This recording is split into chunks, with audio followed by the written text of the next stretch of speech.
이자카야 메뉴판 앞에서 당황했던 경험. 일본 이자카야에서 술을 주문할 때 메뉴가 너무 많아 당황한 경험이 있습니다. 오유와리인지 아츠깡인지도 헷갈렸습니다. 미즈와리, 오유와리, 아츠깡, 온도록스, 우메와리. 이게 다 다른 건지, 같은 술을 다르게 마시는 건지부터 헷갈리는 겁니다. 오늘은 소주와 사케를 구분하는 것부터 마시는 법 8가지까지 완전히 정리해 보겠습니다. 먼저 알아야 할 것, 소주와 사케는 다른 술이다. 일본 소주는 고구마와 보리, 쌀, 메밀 등을 원료로 하는 증류주입니다. 도수는 25도에서 35도로 한국 소주보다 높고 향이 풍부하고 개성이 강한 것이 특징입니다. 대표 산지는 주슈 지역의 가고시마와 미야자키, 오이타입니다. 마시는 법도 미즈와리와 오유와리, 온도록스 등 8가지나 됩니다. 사케, 즉 니온슈는 쌀만 사용하는 양조주입니다. 도수는 14도에서 16도로 와인 수준이고 섬세하고 복잡한 향이 특징입니다. 사케는 온도에 따라 이름이 다른데 그중 아츠깡은 뜨겁게 데운 사케를 가리킵니다. 여기서 주의할 점이 있습니다. 아츠깡은 사케를 데운 것이고 오유와리는 소주에 뜨거운 물을 탄 것입니다. 다른 술을 다른 방법으로 마시는 겁니다. 스트레이트로만 마시지 말고 도전해보자. 한국에서 소주는 거의 스트레이트로 마십니다. 그런데 일본 이자카야에서 소주를 시키면 점원이 어떻게 드시겠냐고 대묻습니다. 그 순간 당황하지 않으려면 아래 방법들을 미리 알아두면 됩니다. 이 중에서 자기 취향을 찾아가는 재미가 있습니다. 미즈와리 찬물 타기, 이자카야 표준 방식.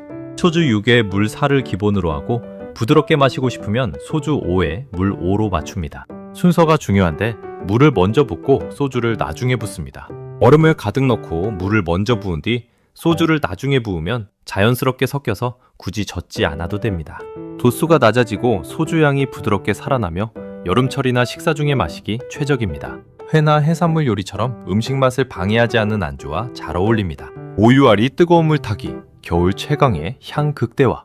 소주 6에 뜨거운 물 4를 넣는데 물의 온도는 섭씨 70도에서 80도 정도가 적당합니다. 끓는 물을 쓰면 알코올이 날아가 버리니 주의해야 합니다. 순서는 뜨거운 물을 먼저 붓고 소주를 나중에 넣습니다. 따뜻하게 마시면 소주 향이 극대화되고 고구마 소주 특유의 달콤하고 독특한 향이 온도와 함께 피어오릅니다. 겨울철 야키토리나 오뎅과 환상적인 궁합을 이루는데 일본 술꾼들 사이에서는 소주의 진짜 향은 오유와리로 알 수 있다고 할 만큼 정석으로 통합니다. 온도록스, 얼음 위에 원맛 감상용.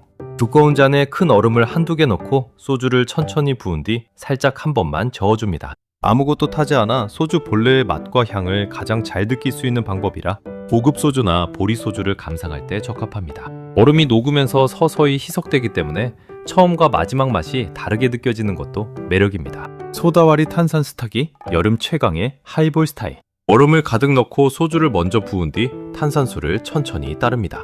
절대 젖지 않아야 탄산이 유지됩니다. 탄산에 청량감이 더해져 가장 가볍게 마실 수 있는 방법인데 레몬 한 조각을 추가하면 레몬 사와가 됩니다. 최근 일본 젊은 세대 사이에서 가장 인기 있는 방법이고 여름 야외에서 마시기 좋습니다. 튀김류나 가라아게처럼 기름진 안주와 함께하면 탄산이 기름진 맛을 씻어줍니다. 우메와리 매실 넣기, 입문자 추천의 새콤 달콤. 미즈와리를 기본으로 세팅한 뒤 우메보시, 즉 매실장아찌 1개를 추가하거나 매실주를 소량 넣습니다. 마시면서 매실을 살살 으깨면 새콤달콤한 맛이 더해져 소주가 훨씬 마시기 편해집니다. 고구마 소주의 단맛과 매실이 잘 어울리고 마실수록 매실이 으깨지며 맛이 조금씩 변하는 것도 재미입니다. 소주를 처음 마시거나 가볍게 마시고 싶을 때 최적이고 가라아게나 튀김처럼 새콤한 맛이 느끼함을 잡아주는 안주와 잘 맞습니다. 우롱차와리, 우롱차 타기. 기름진 안주의 최강. 얼음을 넣고 소주를 부은 뒤 우롱차를 따르는데 비율은 소주 4에 우롱차 6 정도가 적당하고 가볍게 한 번만 저어줍니다. 우롱차의 차향이 소주의 강한 개성을 완화해주기 때문에 기름진 안주와 함께할 때 탁월한 선택입니다. 과하게 취하지 않으면서 오래 즐기기에 좋고 야키니쿠나 템푸라와 환상적인 궁합을 이룹니다. 차에 든 카테킨이 기름을 분해하는 역할도 한다고 알려져 있습니다.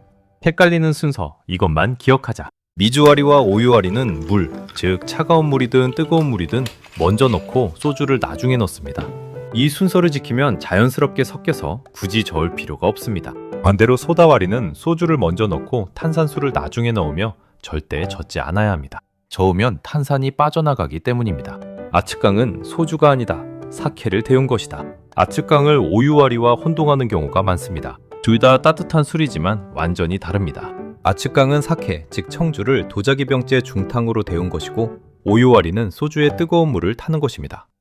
일본은 사케를 온도별로 7단계로 구분해서 이름을 붙이는데 이게 또 당황스러운 부분입니다. 가장 뜨거운 단계는 55도 이상의 토비키리깡으로 매우 뜨겁고 강한 향을 냅니다. 그 다음이 50도의 아츠깡으로 가장 유명한 온도입니다. 45도는 조깡으로 부드럽고 균형이 잡혀있고 40도는 누루깡으로 미지근하면서 향이 부드럽습니다. 35도는 히토하다깡으로 체온과 비슷해 가장 섬세한 맛을 느낄 수 있고 30도는 히나타깡으로 살짝 따뜻하면서 과일향이 납니다.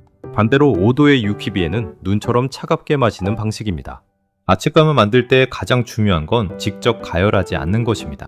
도쿠리라는 도자기 사케병에 사케를 담고 뜨거운 물에 병째 중탕으로 50도까지 서서히 데웁니다. 전자레인지로 데우면 불균일하게 데워져 맛이 변합니다. 그리고 고급 긴조나 다이긴조 사케는 데우면 안 됩니다. 섬세한 향이 열에 날아가 버리기 때문입니다.